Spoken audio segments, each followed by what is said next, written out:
Welcome to the Brant and Sherry Oddcast, sponsored by America's Christian Credit Union. To order Brant's latest book, Life is Hard, God is Good, Let's Dance, or to find out more about the show, go to BrantHansen.com. Greetings to you and welcome. Make yourself at home. My name is Brant and Sherry is here. Just reminded me, the make yourself at home thing. When people say that to me, I presume they mean it.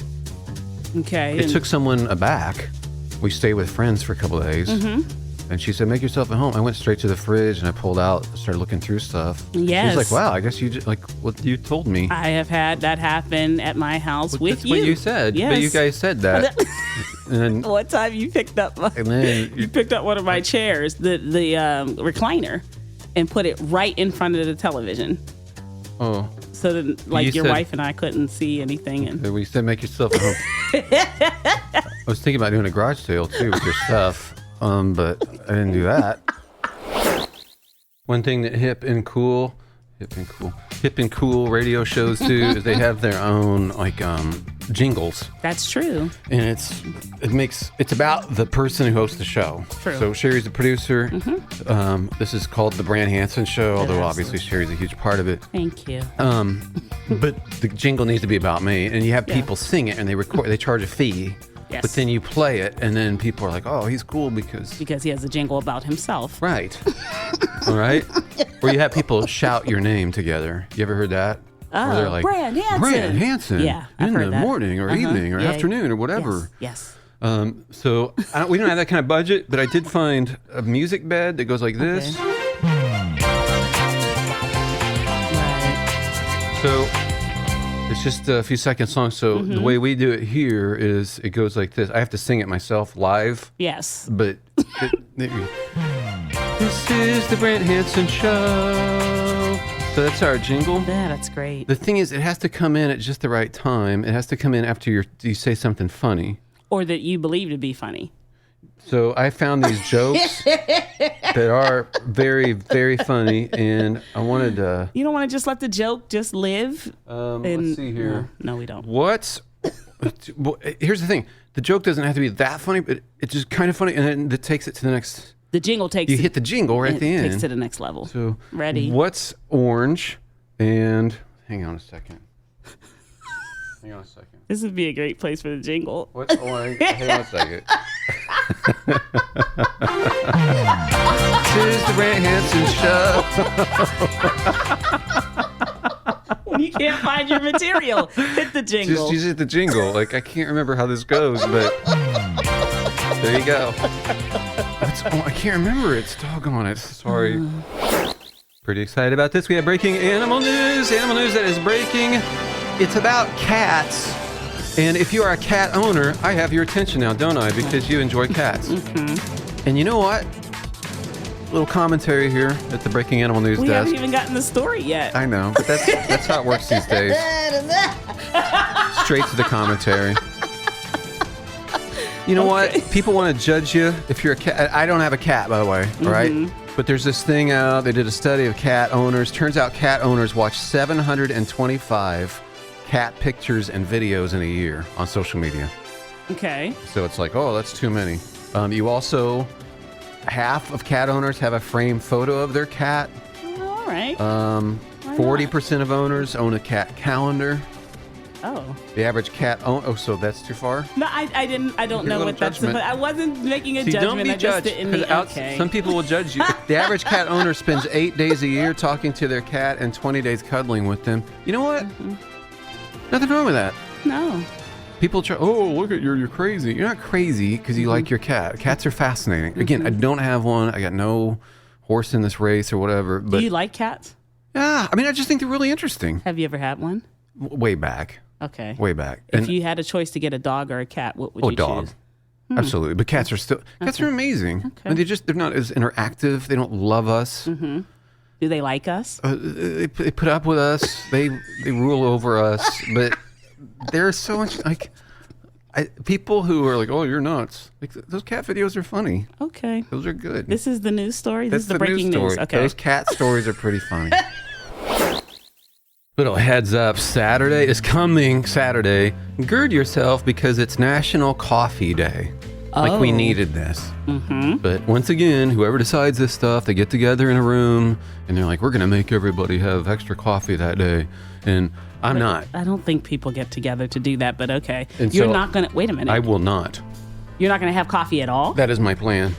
You can't, look, I may be addicted to it, but I don't have to do a show Saturday or anything. Good point. So I don't need personality. I'm going to do this. Okay. You're not going to bully me into stuff. Hi, my name is Michael, and I had a thought about Brant's very hardline position on the national days where he refuses for them to tell him what to do, so he does the opposite. It occurs to me, aren't you kind of letting them tell you what to do? No, sir. Because you're doing the exact opposite. So you're being forced into doing something you wouldn't normally do. False. Even though it's the opposite of the national day of. Maybe that's part of the grand conspiracy. Oh, my goodness. That's a No. fantastic point, Mike. No, Thank you. That sort of logic, I've heard that before. It's great. It's false. Okay, That's why? what they expect me to say. Who? The people who do these national days. They expect me to reason myself back into their national day by using that. Oh, I see. I'm always a step ahead. One step. You are such a smart man. Thank you. The struggle is real. That's a cliche, but it's true. The struggle for me, and I think every other human, frankly, from what I observe, is making me the center of authority. I get to decide what I want. I'm the boss. I'm the one. I don't need God. I don't need what Jesus did because I'm pretty good. I leave it up to me. And that's the very first struggle in the garden. If you read the story in the first couple chapters of Genesis, first few, like that's the struggle. Is God the authority or am I? And it's so funny. People continue to make this little twist, even in Christian circles. It's very crafty. I saw this thing from a theological seminary where they said, look, Jesus says, I am the way. But what he really means is, we are the way if we imitate him. Oh, no. So basically, take care of the poor like he did. That was their takeaway. And then we are the way. It's like, that's not what Jesus said. It's not, obviously he cares about the poor immensely. We talk about that frequently. But he's the deal, not us. And that little thing, this is from a theological seminary, they tweet this out. Like, here's what, you take that where Jesus isn't the way anymore, we are. Like, just this slight little thing that appeals to a lot of people. I get it. But that's wrong.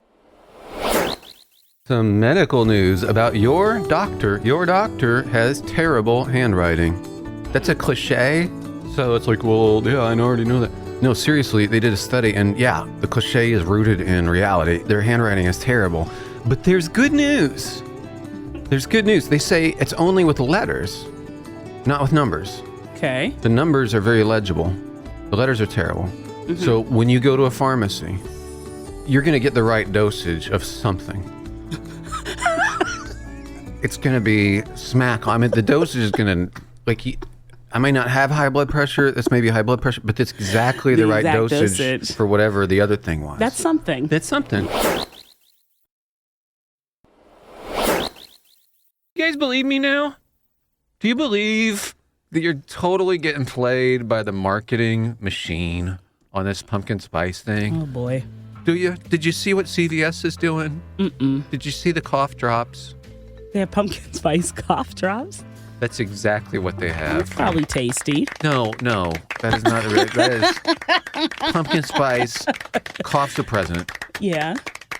What's the difference? There's cherry, there's lemon, there's black cherry, there's... It's like, we are going to foist this on you, and you are going to act like you love it. And that is just, it works. People suddenly, why didn't we have pumpkin spice cough suppressant before this? There was no demand. That's true. It's only hijacking a huge marketing effort to create mass hysteria. I'm going to ask one more time. I ask all the time. Do you think you're taking this too seriously? No, I don't. All right. No. Next level of seriousness.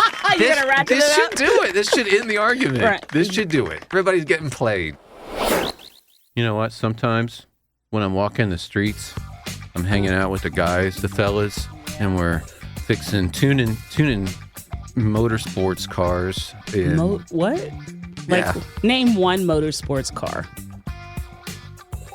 Okay. Hang on a second.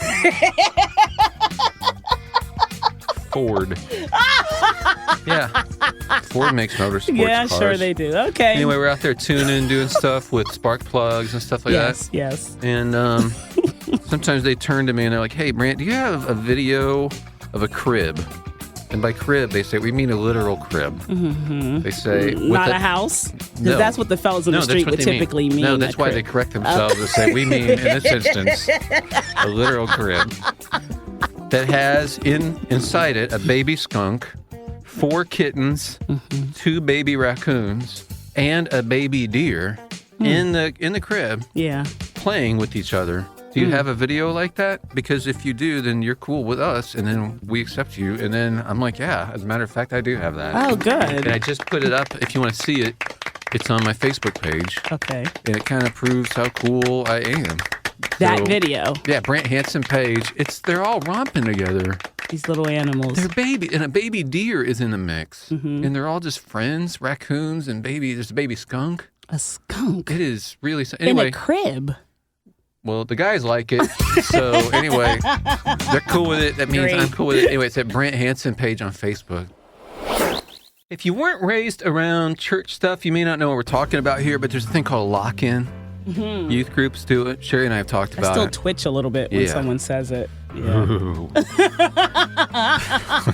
Like that, yes. Yeah, because our theory is whatever ministry happened between 8 and 9 p.m. It's air erased. Quotes there. Right, it's erased by 4 a.m. the next day. 4 a.m.? Oh, well. If the ministry went between 8 and 9 p.m., that is done by 9:37. And then 9:37 to 4 a.m. is me just trying to keep everyone alive, trying to keep everyone safe, and trying to keep my own sanity. So if you're filling out like a schedule, like 8 to 9:30, we'll do a worship thing, and at 10 o'clock, Lord of the Flies starts. And go straight through 6 a.m. Anyway, Christy said, hey, I listen to your podcast every day, going and driving back from work. She said, I even went back to the old ones. You guys were talking about lock-ins. She's like, listen to every single one, all the old ones. Right. And she said, look, lock-ins aren't all bad. I work for an escape room company. You know those escape room things? Yeah. So she said, we lock people in, but then there's puzzles and camaraderie, and it's really fun. So that's for sure. The problem is our thing wasn't supposed to be an escape room, but I felt like it was. We felt like any youth minister has been doing it for a while. Absolutely. It becomes an escape room. And you wish you could escape, but you're trying to keep them from escaping. Right. Yeah. Right. But it's just like, how do I never do this again? How do I get out? So in the Bible, there's this thing that nobody seems to want, but it's worth more than rubies. It's worth more than money. What is that? Wisdom. So we decided, hey, let's pick a proverb just kind of randomly, and we'll just share it with you every day. Yeah. Because it's wisdom. And wisdom doesn't seem to be something that's sought after. Doesn't seem that way. A lot, yeah. Huh. Yeah, desperately needed by all of us. So today, randomly picked one. This was Proverbs 12:11, and it says, and then we'll see if Sherry has comment on it or something. Okay, let's expand on it. But it says, those who work their land will have abundant food, but those who chase fantasies have no sense. What? I think it's the NIV version. That sounds like something my mom would write. Totally. Well, your mom's wise. Yeah. Those who work their land, so work, you'll have abundant food. But if you're just chasing fantasies, you got no sense. Wow. I struggle with that because I'm an idea person. As am I. But it's not just about just throwing out. I've thrown out business ideas aplenty and have not made a lot of money off them. Right. I mean, still think they're good ideas. The all cottage cheese restaurant. I remember that. The fromage cottage. Yes, Mr. Tangles. Mr. Tangles, the untangling drive-through. The red box where you get shoes. Sir Toppings. Sir Toppings. What where was it's that? A drive-through and it's just toppings. Oh, like if you yeah, give that's some right. pepperoni and some chocolate What was the sprinkles. food truck where you don't give utensils or napkins? Oh, yeah. It was like this red hot, spicy food. Yeah. And then the next truck has overpriced beverages. And then the next truck has. Yeah. Oh, anyway, the whole point is actually executing the thing, actually doing the thing, being faithful every day is going to benefit you more than just ideas. There's a faithfulness you got to walk out. That's all we're really trying to say. Forget about Mr. Tangles. That's what we're trying to say. Well, this is nice. This apartment is for sale. It's owned by a guy named Tommy Hilfiger. Oh, yeah. Tommy Hilfiger makes clothes and shoes and stuff. Fashion. Pretty nice apartments in New York City, which is in the state of New York, and he has dropped his price on it. He was trying to sell it for $59 million, and no one's buying it, so he's dropped it down to $50 million. And he's got a new realtor. Oh, he's got to take a loss on that. That's a shame. Yeah. Yeah. I was looking at the pictures of it, like, that's really nice, but he's still, for me, I was thinking if we're going to consider it, my wife and I, Yes. we would need him to still come Drop down. it a little more. Yeah.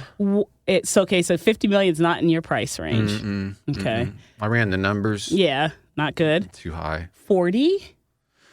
I was thinking $5,000. A month or total? Total. Okay. Because we already have a place. And you have prior I obligations. was thinking we could like Airbnb it to try to pay for some of it. For the But if 5,000. he'll drop it from 50 million to 5,000, then I think we'd like to. Well, I know he's a fan of the show, so maybe he's We'd like listening. to He'd be talk. willing to do that. Mr. Hilfiger. We're interested, but we got to go back and forth a little bit and find common ground. Sure. It's time for Brant's Basics. My name is Brant, and this is a feature that we keep forgetting to do. Frankly, I kind of lean on Sherry to go, hey, Well, it's time. every other day. I think that's enough. I'm trying to sell this new feature, and my own producer's like, We hit it here and there, whatever. We'll just remember. We'll get around to. I need a jingle for that too. For Brant's Basics. Yeah, or at least somebody cool to introduce it. Be like, welcome to Brant's It's time for Brant's Basics. Okay, that I can get Somebody you. cool? Yeah. Can you do that? I can do that. Sweet. All Thanks. right. Yep, I will do that. Now, well, Toby Mac. see, I was going to say who you think is cool and who I think is cool, maybe. Well, you have better instincts. Okay. So you get somebody cool. Okay. All right. All right. And then we'll have a thing. But today's Brant's Basic is this. And the Brant's Basics, basically, we're just saying, hey, here's something to remember. We all forget about this. Brant's Basic today. You can't do this on your own. This following Jesus thing, if you're trying, it's not even coherent. And I'm saying that as somebody who is an introvert and is not comfortable with a lot of stuff that church culture does, and I just not comfortable. But it's not good enough for me to say this isn't going to be an individual sport. It's not. It doesn't make any sense. Jesus said himself, he said that people will know who he is based on how we love each other. Mm-hmm. So how would they know if they don't see us loving each other, like a community of people who treat each other different, a kingdom that operates differently, like a totally alternative society that people can look at and go, this is different. In the world, the Bible also says the world is actually groaning, waiting to see that. This is Brant's Basics. Oh, But I'm the Bible sorry. actually says the world is groaning, waiting to see that. So I That's wanted amazing, to make Brant. that point too. Wow. Thank you. You know what guys are afraid of, apparently, more than anything else, according to this survey anyway. What do you think? Insects? Like spiders or No. no? Or are you saying overall? No, it's fair. as a- It could be, but, it's going bald. Oh, about their own personal. Yeah, I guess. I mean, 94%. Say 94%. That makes sense to me. I'm not worried about it. Why? I just have a lot of hair. But you know what? That said, there was a time when my hair started falling out like crazy. Okay. And I still don't know why that happened. Okay. But I just noticed it. And then I started noticing all these other guys' hair. As soon as yours starts falling out. Okay. I think that's what happens. You're just like, oh, that guy. Yeah. Instant disdain for his mane of hair. Yeah, you don't even think about it until that happens. I would think the fear would be, or something to consider, is do you look good bald? Because a lot of guys go bald. Right. But you don't know if that's going to work for you. I know that it wouldn't for me. Because So you said you have ridges I on the have, side I of have corners on my head. It's going to look ridiculous. So the Lord hath provided a covering. And for that, I daily He's so thank good. him. Maybe you struggle with depression or something like that. I get it. I do too. I totally get it. But you know what is wonderful? God does make our lives different. He really does. Honestly, if he were not in my life, pretty convinced I would have succumbed by now to the tape that plays into my head that says, Brant, you're a failure. You're a failure. You're a failure. I get that. I've had that my entire life. I would have succumbed to it. I think one of the difference God makes in my life, and just telling you as a guy here who's analytical and tends to be, overthink things people say or whatever, too intellectualizing or whatever, all that stuff. I think he actually makes me take myself less seriously. So we can talk about stuff that's serious and then break up laughing, because life it gets silly in the best way. There's a childlikeness that happens because it's not all about me. So it's not even about that tape anymore. Failure or not, whatever. God loves me. He tells me I can come to him boldly, like he's my father. And that means my failure thing, it's a side issue. It's not the central thing. I think I would have succumbed by now. Whoa, man, rough deal. This guy got up in an airplane and wanted to use the restroom. And he was actually at the exit door, and he was banging on it to open the exit door so that he could use the restroom. And people started freaking out, and people got up and tackled him, that sort of stuff. He's sorry. Is he? Look, is he really? Did he really show the proper level of remorse for what he did? Maybe this will disturb people. I'm about 5 degrees from doing that kind of thing. I am. Why? Well, absent-minded. A little drowsy. You mix that with me? Yeah, easily. Absolutely. I wish I could refute it. Kind of out of it? Totally. Right. Yeah. We'd be traveling, and I'm like, that's Brant up there banging on thinking the about something else. I don't know when. In fact, if I did this, I was trying to think, when would I have realized, wait, this isn't the bathroom. And I think it's at about 15,000 feet. Really? Yeah, I would have been plummeting. I'm like, wait. Hey, this isn't the bathroom. That's Kansas. A lot of people listen to this show who are believers in Jesus. A lot of people listen to this show who aren't, or people who are on the fence about it. And trust me, you are welcome wherever you're coming from. Gotta tell you, it's tough right now. I don't know how to defend so much of the hypocrisy, not only in myself, but just worldwide with different stuff. I mean, it's hard to take. Big time, well-publicized issues. I don't know what to do with that. I'm so embarrassed and sorry. Please know this, though. It's not everybody. Like, I just saw an article about, here's what the headline says. One body, many parts, the crucial role of the faith-based FEMA after Florence. Just talking about how churches have, once again, are the backbone of response. People coming from other states to love people and to take a humble stature. And that's the norm. That's not just something that just happened. Exactly. That's always. It's every hurricane. Yeah. And it's very organic. So there's not a big press release that there maybe an individual organization will do a press release about their organization, but all these different people that drive in from other places. Again, I'm not denying the hypocrisy, but there's another side. There was a guy in Australia. He's been an ardent militant atheist his entire life, and he's an older gentleman now. He's been a politician and an activist, atheist, who just decided to become a Christian. And the reason he said, I happened to catch this last week, the reason he said is he was so affected by how much Christians love people. So again, this is in Australia, and you might go, well, what about this? Okay, I'm just telling you, there's stuff we also don't see. And I'm the first one to stand up and go, man, this doesn't make any sense. But then there are other things too that are actually beautiful when you look for it. If you ever have a kid someday, you will be charged with naming that child. You will have to come up with something. And then the grandparents might have opinions. Yahoo's got this article about it. This one lady is just, a lot of grandparents, like a fifth of them are just, they hate the names. Of their grandkids. Yeah, hate them. Aww. Like, come on, you guys. Here's one lady. She's like, yeah, I liked Daniel and Tilly. Those are classic names for her grandkids. But now these other people are teenagers, and she still can't stand the names. She says George and Elsie. George sounds like somebody dropped a wet blob of cement. I don't like it at all, especially when you look at a tiny baby and they're telling you his name George. Oh, boy. And Elsie is heavy sounding and old fashioned, and it sounds like an old lady with droopy drawers. Wow. And she really hates the name for her 5-year-old grandson. I'm just reading this. Right. Her 5-year-old grandson, Wilfred. Wilfred sounds like a glove puppet or someone with a flat... We love you, Grandma. Imagine if your grandma, when you come into your grandma's house, George. Hi, Graham. Hi, Grandma. I love you. But just talking about grandparents not liking their grandkids' names, like when they find out what their kids are naming their grandkids. I'm like, oh boy. What did your parents think? You know what?